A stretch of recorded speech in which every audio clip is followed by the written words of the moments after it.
I must respond to this. While confined here in the Birmingham City Jail, I came across your recent statements calling our present activities unwise and untimely. Seldom, if ever, do I pause to answer criticisms that come across my desk about my works and ideas. If I sought to answer all criticisms, my secretaries would be engaged in little else in the course of a day, and I would have no time for constructive work. But since I feel you are men of genuine goodwill, and your criticisms are sincerely set forth, I would like to answer your statement in what I would hope to be patient and reasonable terms. I think I should give my reason for being in Birmingham, since you have been influenced by arguments of outsiders coming in. I have the honor of serving as president of the Southern Christian Leadership Conference, an organization operating in every southern state. With headquarters in Atlanta, Georgia, we have some 85 affiliate organizations all across the South, one being the Alabama Christian Movement for Human Rights. Whenever necessary and possible, we share educational, financial resources with our affiliates. Several months ago, our local affiliate here in Birmingham invited us to be on call to engage in nonviolent direct action program if deemed necessary. We readily consented, and when the hour came, we lived up to our promises.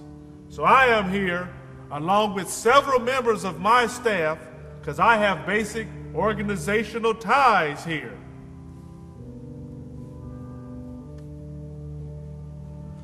Beyond this, I am in Birmingham because injustice is here. Just as the 8th century prophets left their little villages and carried, "Thus saith the Lord," far beyond the boundaries of their hometowns, just as Apostle Paul left his little village of Tarsus and carried the gospel of Jesus to practically every hamlet and city in the Greco-Roman world, I too am compelled to carry the gospel of freedom beyond my particular hometown. Like Paul, I must constantly respond to the Macedonian call for aid. Moreover, I'm cognizant of the interrelatedness of all communities and states. I cannot sit by idly and not be concerned about what happens in Birmingham. Injustice anywhere is a threat to justice everywhere. We are caught in an inescapable network of mutuality, tied to a single garment of destiny. Whatever affects one, affects all indirectly. Never again can we afford to live with the narrow, provincial, outside agitator idea. Anyone who lives in the United States can never be considered an outsider anywhere in this country.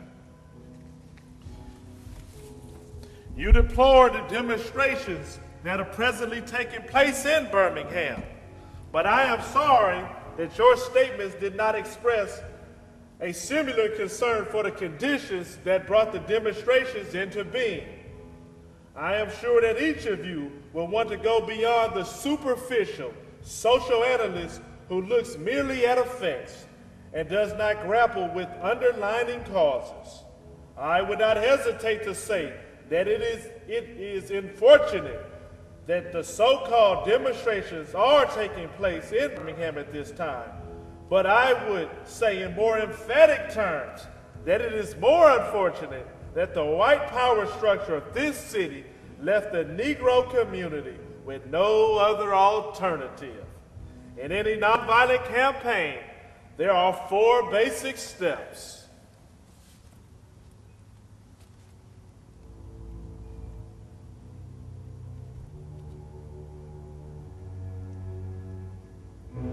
Collection of facts to determine whether injustices are alive.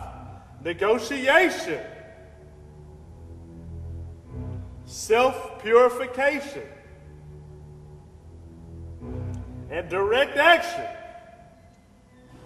We have gone through all these steps in Birmingham. There could be no gainsaying of the fact that racial injustice engulfs this community. Birmingham is probably the most thoroughly segregated city in the United States. Its ugly record of police brutality is known in every section of this country. Its unjust treatment of the Negro in the court system is a notorious reality. There have been more unsolved bombings of Negro homes and churches in Birmingham than any city in this nation. Oh no! Not Coretta, not my babies!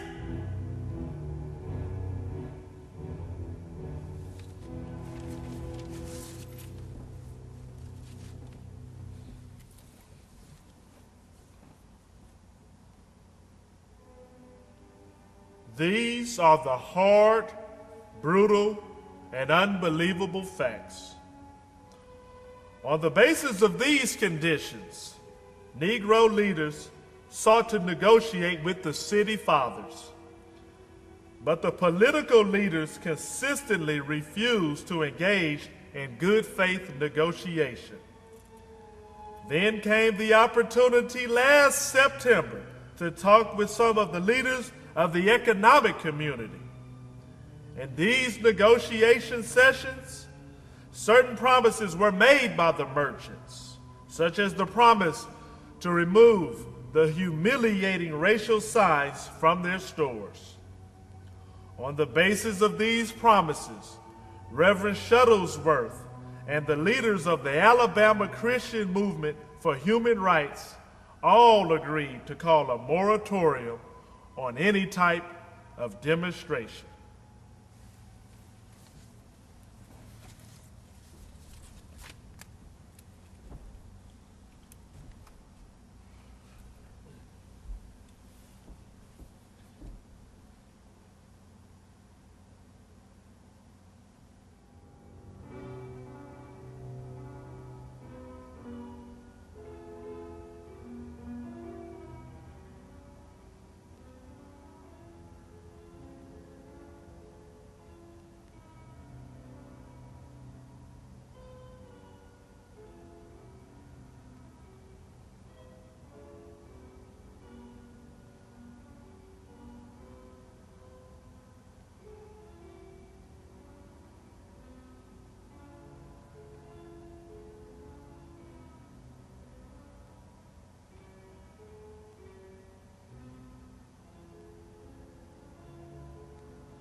As the weeks and months unfolded, we realized that we were victims of a broken promise.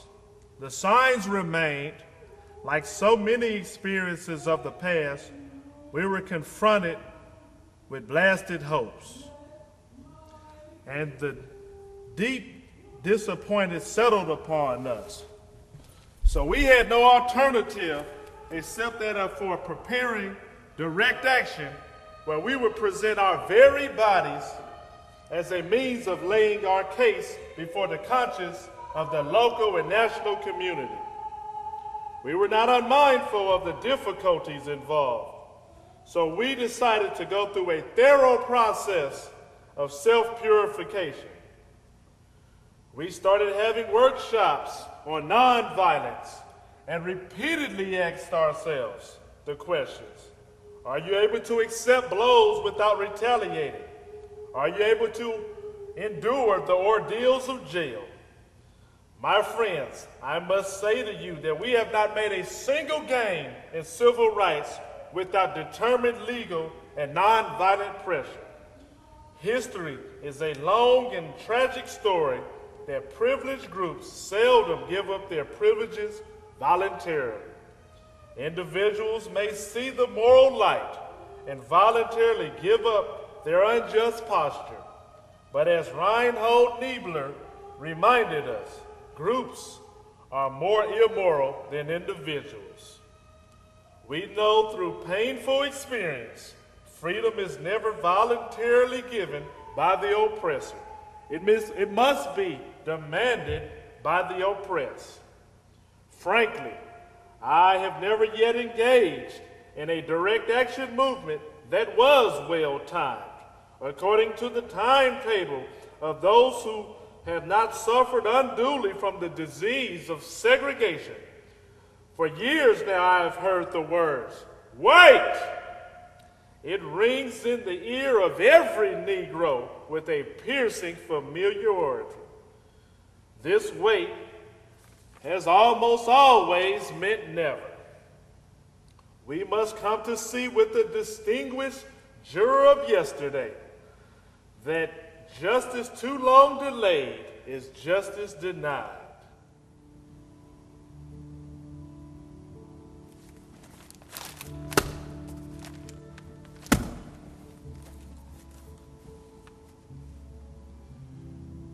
We have waited for more than 340 years for our constitutional and God-given rights. The nations of Asia are moving with jet-like speed towards the goal of political independence, and we still creep at horse and buggy pace towards gaining a cup of coffee at a lunch counter. I guess it's easy for those who've never felt the stinging dart of segregation to say, "Wait!" But when you have seen vicious mobs lynch your mothers and fathers at will, and drown your sisters and brothers at whim, when you have seen hate-filled policemen curse, kick, brutalize, and even kill your black brothers and sisters with impunity, when you have to see the vast majority of your 20 million Negro brothers smothering in an airtight cage of poverty in the midst of an affluent society, when you suddenly find your tongue twisted and your speech stammering as you seek to explain to a 6-year-old daughter why she can't go to the public amusement park that has just been advertised on television, and see tears welling up in her eyes as she is told Funtown is closed to colored children, and see the depressing clouds of inferiority begin to form in her little mental sky as she begins to distort her little personality by unconsciously developing a bitterness towards white people. When you have to concoct an answer for a 5-year-old son in agonizing pathos,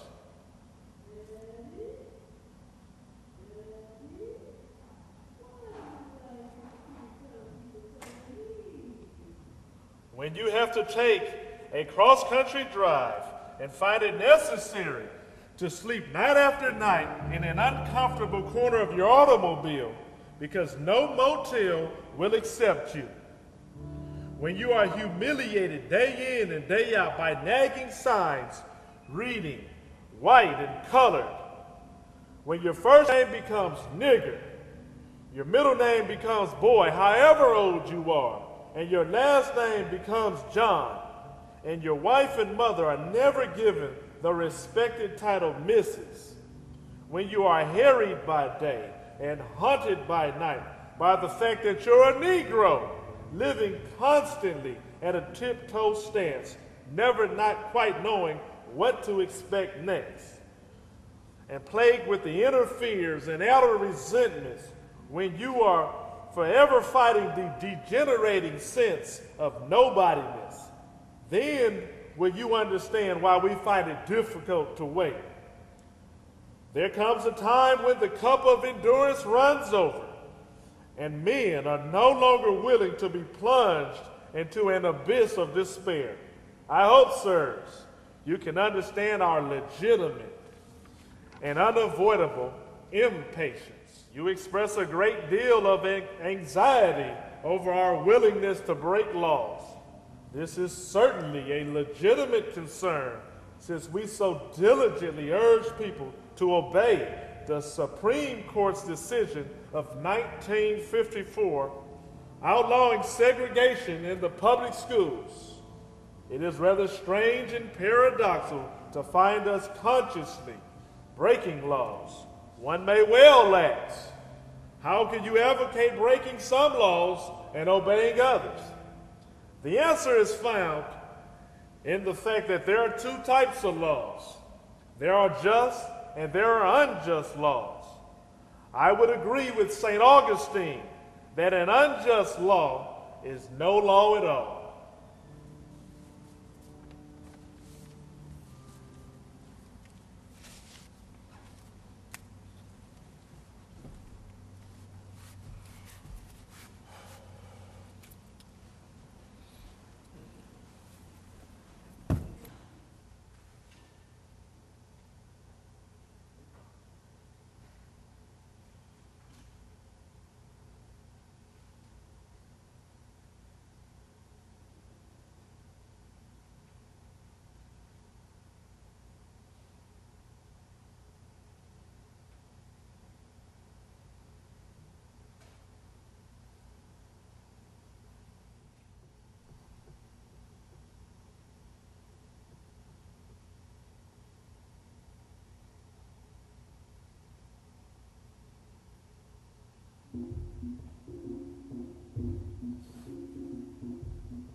But as I continue to think about the matter, I gradually gained a bit of satisfaction from being considered an extremist. Was not Jesus Christ an extremist for love? Love your enemies. Bless those that curse you. Pray for them that despitefully use you. Was not Amos an extremist for justice? Let justice roll down like waters, and the righteousness like the mighty stream. Was not Paul an extremist for the gospel of Jesus Christ? I bear in mind the body of Lord Jesus Christ. Was not Martin Luther an extremist? Here I stand. I can do no other, so help me God. Was not John Bunyan an extremist? I will stay in jail till the end of my days before I make a butchery of my conscience. Was not Abraham Lincoln an extremist? This country cannot survive half slave and half free. Was not Thomas Jefferson an extremist? We hold these truths to be self-evident that all men are created equal. So the question is not, will we be extremists, but what kind of extremists will we be? Will we be extremists for hate, or will we be extremists for love? Will we be extremists for the preservation of injustice, or will we be the extremists for the cause of justice? In that dramatic scene on Calvary Hill, 3 men were crucified. We must not forget that all 3 were crucified for the same crime, the crime of extremism. 2 were extremists for immorality and thus fell below their environment. The other, Jesus Christ, was an extremist for truth, love, and goodness, and thereby rose above his environment. So after all, maybe the South, the nation, and the world are in dire need of creative extremists. I had hoped that the white moderate would see this. Maybe I was too optimistic. Maybe I expected too much. I guess I should have realized that few members of a race that has oppressed another can understand or appreciate the deep groans and passionate yearnings of those that have been oppressed, and still fewer have the vision to see that injustice must be rooted out by the strong, persistent, and determined action. I am thankful, however, that some of our white brothers have grasped the meaning of the social revolution and committed themselves to it. They are still too small in quantity, but they are big in quality. Some like Ralph McQuill, Lillian Smith, Harold Golden, James Dabbs have written about our struggle in elegant, prophetic terms.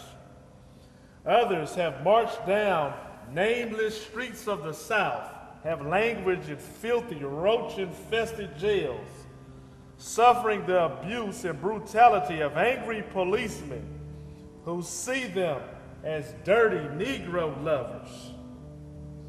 They are unlike so many of their moderate brothers and sisters, have realized the urgency of the moment and have sensed the need for powerful action, antidotes to combat the disease of segregation. Let me rush on to mention my other disappointments. I have been so deeply disappointed with the white church and its leadership.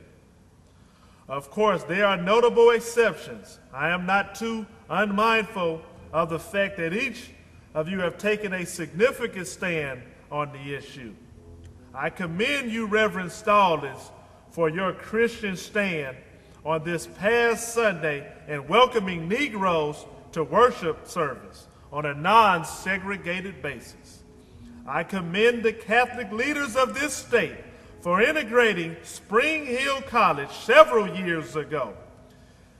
But despite these notable exceptions, I must honestly reiterate my deep disappointment with the church. I had the strange feeling when I was suddenly catapulted into leadership of the bus protest in Montgomery several years ago that we would have the support of the white church. I felt that the white ministers, priests, and rabbis of the South would be some of our strongest allies. But instead, some have been outright opponents, refusing to understand our freedom movement and misrepresenting its leaders. All too many others have been more cautious than courageous. They have remained behind the anesthetic security of the stained glass windows. I have heard numerous religious leaders of the South call upon their worshipers to comply with the desegregation decision because it's the law. But I long to hear the white ministers say, follow this decree, because integration is morally right and the Negro is your brother. In the midst of blatant injustices afflicted upon the Negro, I have watched white churches stand on the sideline and merely mouth pious irrelevancies and sanctimonious trivialities in the midst of a mighty struggle to rid our nation of racial and economic injustice. I have heard so many ministers say those are social issues in which the gospel has no real concern. And I have watched so many churches commit themselves to completely outworldly religions, which make a strange distinction between body and soul, sacred and secular. Yes, these questions are still in my mind in deep disappointment. I have wept over the laxity of the church, but be assured my tears have been tears of love. There can be no deep disappointment where there is no love. Yes, I love the church. I love her sacred walls. How can I do otherwise? I am in a rather unique position of being the son, the grandson, and the great-grandson of preachers. Yes, I see the church as the body of Christ. But oh, how we have blemished and scarred the body through social neglect and fear of being nonconformists.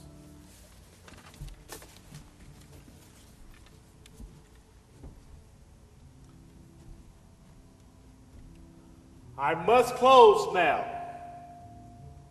But before closing, I am compelled to mention one other point of your statement that troubled me profoundly. You warmly commended the police department for keeping order and preventing violence. I don't believe you would have been so warm to commend the police force if you had seen this ugly, angry police dogs biting 6 unarmed, non-violent Negroes. I don't believe you would have so quickly commended the policemen if you had observed their ugly and inhumane treatment of Negroes here in the city jail. If you would have watched them push and curse old Negro women and young Negro girls, if you would see them slap and kick old Negro men and young Negro boys, if you would observe them, as they did on 2 occasions, refuse to give us food because we wanted to sing our grace together. I'm sorry I can't join you in the praise of the police department. It is true that they have been rather disciplined in the public handling of demonstrators. In this sense, they have been rather publicly nonviolent. But for what purpose? To preserve an evil system of segregation? Over the last few years, I have consistently preached that nonviolence demands that the means we use must be as pure as the ends we seek. So I have tried to make it clear that it is wrong and immoral to use to attain immoral ends using immoral means. By now, I must affirm that it is just as wrong, even more so, to use moral means to preserve an immoral end.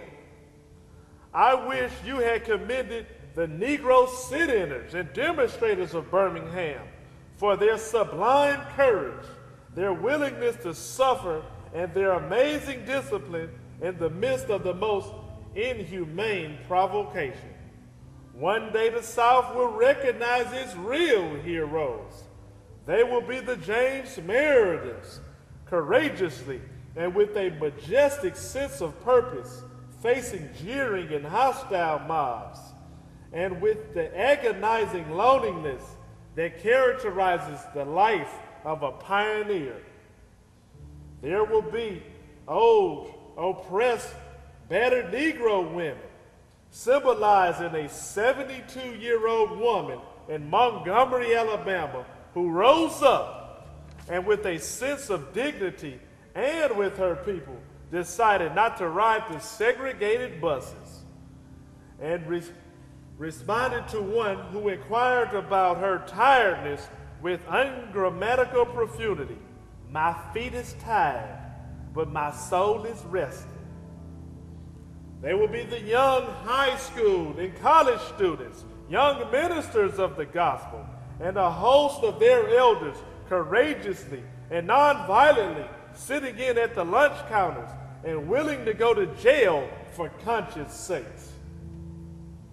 One day the South will know that when these disinherited children of God sat down at the lunch counter, they were in reality standing up for the best in the American dream and the most sacred of our Judeo-Christian heritage, and thusly carrying our whole nation back to the great wells of democracy which were dug deep by the founding fathers in the formulation of the Constitution and the Declaration of Independence. I am happy to join with you today in what will go down in history as the greatest demonstration for freedom in the history of this nation. 50 years ago, a great America in whose symbolic shadow we stand today signed the Emancipation Proclamation. This momentous decree came as a great beacon of light, of hope to millions of Negro slaves who had been seared by the flames of withering injustice. It came as a joyous daybreak to end a night long of captivity. But 100 years later, the Negro is still not free. 100 years later, the life of a Negro is still sadly crippled by the manacles of segregation and the chains of segregation. 100 years later, the life of the Negro is a lonely island of poverty in the midst of a vast ocean of material prosperity. 100 years later, the Negro is languished in the corners of American society and finds himself in exile in his own land. And so we've come here today to dramatize a shameful condition. In a sense, we've come to our nation's capital to cash a check. When the architects of our republic wrote the magnificent words of the Constitution and the Declaration of Independence, they were signing a promissory note to which every American would fall in. This note was the promise to all men, yes, black men as well as white men, would be guaranteed the inalienable rights of life, liberty, and the pursuit of happiness. It is obvious today that America has defaulted on that promissory note insofar as her citizens of color are concerned. Instead of honoring this sacred obligation, America has given the Negro a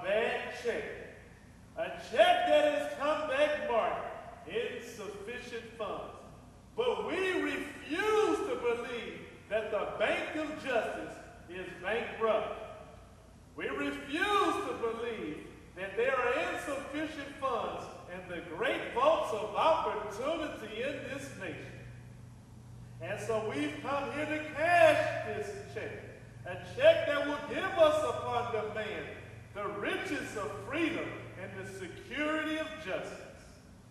We have come to this hallowed spot to remind America of the fierce urgency of now. This is no time to engage in the luxury of cooling off or to take the tranquilizing drug of gradualism. Now is the time to make real promises of democracy. Now is the time to rise from the dark and desolate segregation to the sunlit path of racial justice. Now is the time to lift our nation from the quicksands of racial injustice to the solid rock of brotherhood. Now is the time to make justice a reality for all God's children. Now, I'm not unmindful that some of you have come here out of great tribulation. Some of you have come from fresh and narrow jail cells.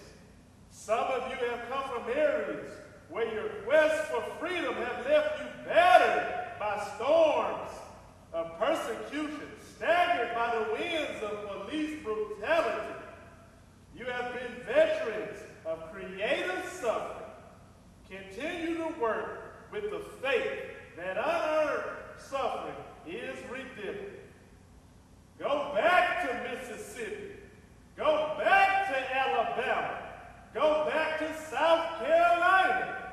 Go back to Georgia. Go back to Louisiana. Go back to the slums and the ghettos of the northern cities, knowing that somehow this situation can and will be changed. Let us not wallow in the valley of despair.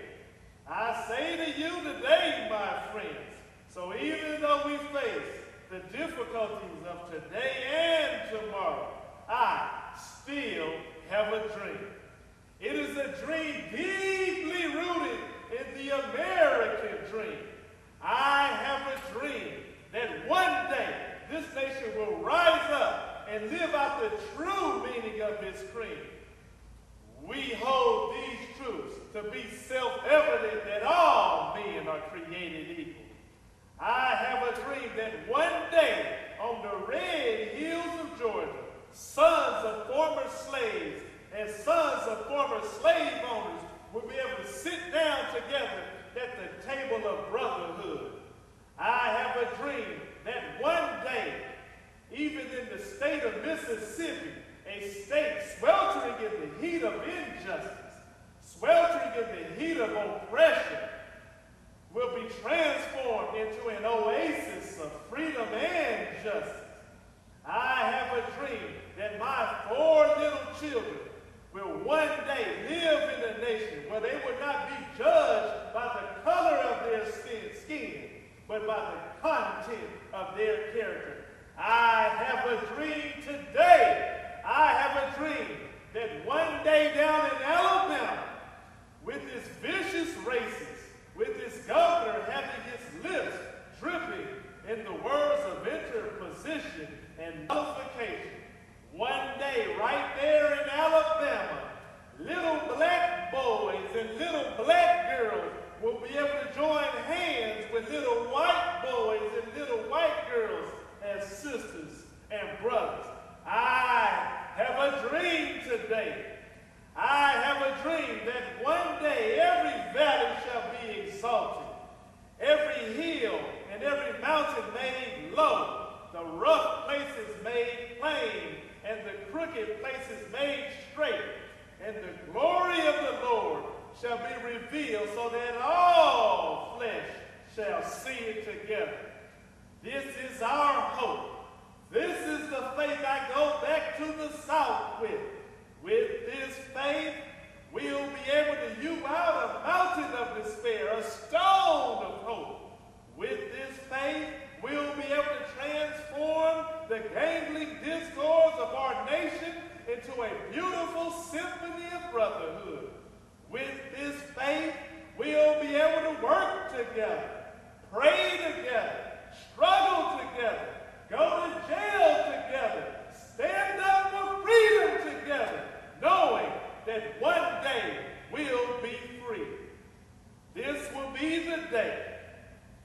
be the day when all God's children will be able to sing with new meaning, my country, tears of thee, sweet land of liberty, of thee I sing. Land where thy father died, land of thy pilgrim's pride, from every mountainside, let freedom ring. And if America is to be the great nation, this must be true. And so let freedom ring from the prestigious hilltops of New Hampshire. Let freedom ring from the mighty mountains of New York.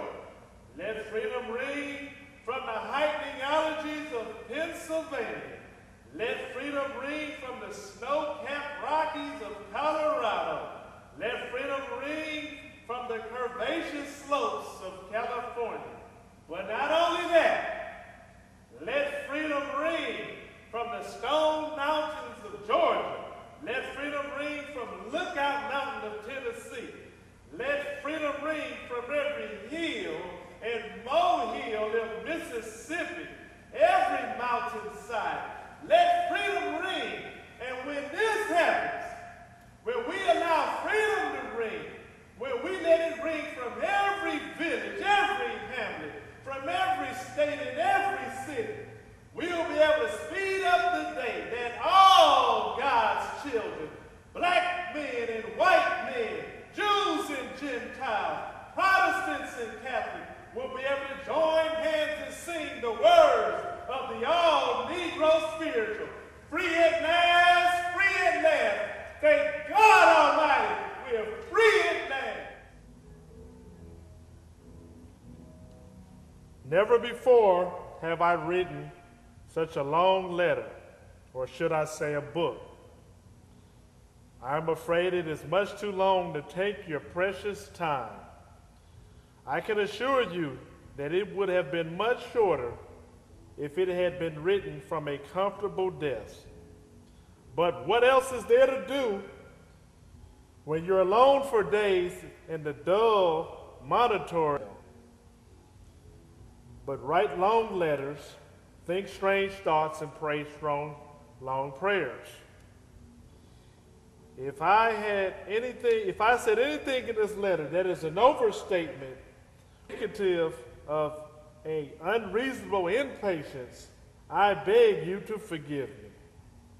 If I have said anything in this letter that is an understatement of the truth and is indicative of my having patience that makes me patient with anything less than brotherhood, I beg God to forgive me.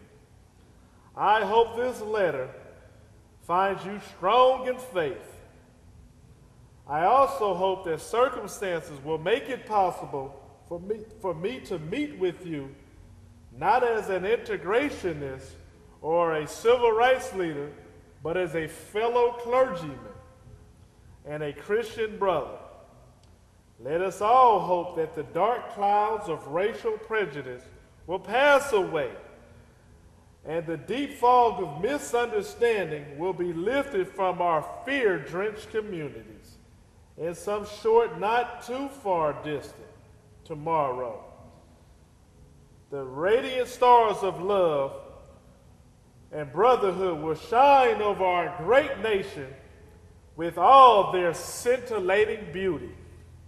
Your brother for the cause of peace and brotherhood, Martin Luther King. Up out my fence and bow down to the judge. I'll say, I showed you no love. This is a real team leader, Caterpillar, Shatter Thriller, and yes, I will pull on the gorilla as I put it down with DJ Polo, and I lost my track straight solo with my kid. Just standing around with the field equipment, filled with videos, and getting straight up with it. To my homies on the other side of the West Coast, the digital command post, spitting down since 82 or 3, back when we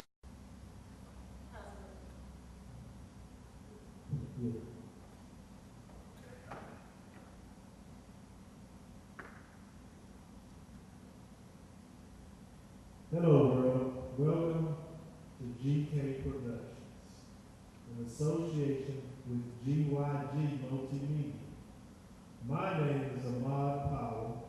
I'm going to be your host for this post-production interview with the director and writer, Ms. Janelle. How you doing today? I'm doing all right. How about you? Well, sister, I'm doing good. We just look like we can come to a wrap. And since me and you here, I guess we'll be celebrating with the rest of the world. That's right. I hope you're celebrating with us because we are so happy to bring you this production today. And remember, I don't drink, I don't smoke. And that's a little joke for you youngsters. But anyway, well, we're actually serious business about that. But anyway, so it seems like you put in a lot of work. We can tell the years of sacrifice you've been putting into the community here in the Calhoun Parish, Louisiana, Shreveport, Red River District. How long have you been doing this, Ms. King? Well, we've been kind of in theater for a while, but the bottom line is I'm not sure about the work. I just know that it's our God-given responsibility to make people aware of what's happening in our community. What this play, the pics that you've seen or that you're going to see is the story of Martin Luther King when he went into the Birmingham jail. And many of the scenes that you see, they're not in sequential order, but they're very important to kind of give you some historical information of what went on in that civil rights movement. But just before we go beyond that, Ahmad Powell is here, and he's introducing me, but I think he needs some introduction. He's put a lot of hard work into the production, as you can see, portraying Martin Luther King. Don't y'all think he did a great job? Okay, well, yeah, we appreciate the recognition, and it's just a day-to-day struggle. You set a goal, you try to reach that goal, when you reach that goal, you set another goal. Recently, I took an acting class, and I found out acting was just like life. It was goals, opportunities, obstacles, going around that obstacle. So that's what we just try to just keep it real. You know, everybody just talk about keeping it real, keeping it real, keeping it real. That's all we try to do. So yeah, let me see. So the picture show. How did you select those pictures, Miss Kid, Pastor Kid? Oh, okay, yeah, I am a minister too. But the bottom line is that the pictures are representative of a lot of the historical information and data that's out there that you can find in research where they tell you the story of Martin Luther King and his struggle. A lot of family pictures are out there. Many of us, all we have to do is do research and we can compile a lot of those pictures. But it is so wonderful as I began to research on Martin Luther King to see that there is a historical or media account of Martin Luther King. Many of us, we really don't go far to really understand the life of Martin Luther King. We just go to the I Have a Dream speech and we think that's all that the struggle was about. But if you watch this show, you saw pictures of where dogs that physically ate people in terms of fighting for freedom. Persons were hit, battered, bruised. Even Martin Luther King was hurt in action several times, locked in jails. And this wasn't such a dream glorious movement. The historical movement was a struggle to rid us from the Jim Crow laws, which is very important. Those Jim Crow laws that he fought against and started a national movement and worldwide movement so that just because of the color of your skin, just because of who you are, your nationality, that you should be treated separately, which that's really not under what our Father put us on this earth. He says that there's no male or female, Greek nor Jew. All of us are created equal in His sight. So this play gives us that account. Ahmad, what do you want to say? Well, you know, if I get this microphone and I'm talking about social problems. I'm going to get real direct. So I don't think y'all want to go there. Now, if you want to just really go there, we can do it. But I have been told to chill out. Don't blaze all the guns just yet. Give them a little bit. So I'm with Bob and Weave on this one here, this kid, because, you know, they may have the FBI wiretapping my telephone if I go ahead and say what's really on my mind. But I know there's a lot on his mind. But the bottom line is what I think we're attempting to do through G5, G Productions, GK Productions is just make you a little aware of the things that are going on socialistically in our community, how we can overcome some of the injustices that exist. You see, many times we kind of turn our heads and we live our lives without looking, but if you don't look at this generation that is coming before us, and that's what some things that we're saying is that you're going to find that we're dealing with a new generation of young people who really don't understand their plight that's before them, really don't understand what's happening to them when they are attacked or victims of discrimination or sexism. So we hope that we portray that in our play today, but also what I would like to kind of put on your mind and hearts is that we will be doing some other things that will help you socialistically and also help those of you who have purchased this and shown it to your classrooms, history teachers, that we will probably be presenting some more things in the form of arts and education and things of that nature to give you an informative data process of what's going on, because we're basically a conscious production company. We collaborate to be conscious. I'm going to talk about that a little bit, about why we're so conscious. We're conscious because we can't allow our community to be stuck in a state of mind of partying and BS.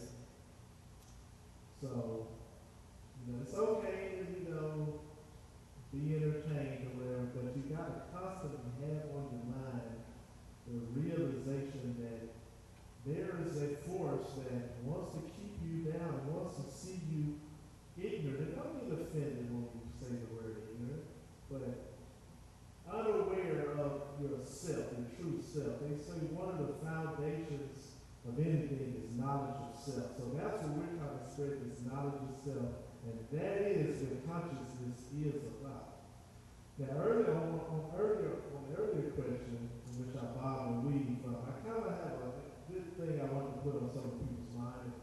I want to recommend a book because it really gets into the deep psyche of why a person would want to hold you down because of the color of your skin. And I would recommend that you would go out and get this author, Dr. Frances Quest Wilson, and it's the ISIS Papers. And she really breaks down the race thing and the psychology behind it. And also, you can catch that book at the, if you're in the Shreveport area, the Nubian Book Express bookstore on Linwood Avenue. And also, available there at the Nubian Express is a production in which I was involved with, and it's the, we kind of countered the conspiracy of Willie Lynch. And so that's also on DVD.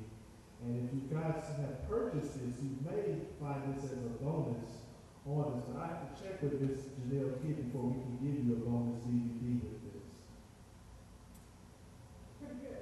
But I guess what we want to do, we're going to switch gears just a little, and we might be able to be getting a little competitive with some of you that bought this way we're doing. Maybe you might want to know a little bit about who we are. Well, I'm originally from Minneapolis, Minnesota, born and raised in an area that was predominantly probably more Caucasian than African American, but there was a what they call politically correct community that kind of gave us some insight of who we were. But I still had to fight for the liberation of knowing who I am as an African American and culturalistically. Bottom line is I ended up migrating here to Shreveport, Louisiana, arrived here somewhere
struggle. Growing up in Los Angeles, it was you got the big stereotype of the gang culture. And I was able to elude all that, and I always had a knowledge of self kind of motivation. And one of my quotes from high school was, "I live my life in pursuit of the dream." If you don't believe me, you can check the Sarah High School, 1988, and the quote is there in my yearbook.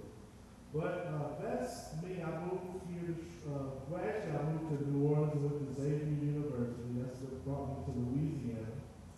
And somehow came up north to Shreveport, Louisiana, where I've been for about 16, 17 years. And this is my home. I am the ambassador for freedom and prosperity right here. So this is the area that I'm going to work. So now you know a little bit about us. I hope that you really enjoyed this plan and that you will accept. If you would like to get the luncheon room and Jill to come to you live, it's easy. All you have to do is call us in Shreveport, GK Productions 617-9396 or GYG Productions. At www.gygm.com.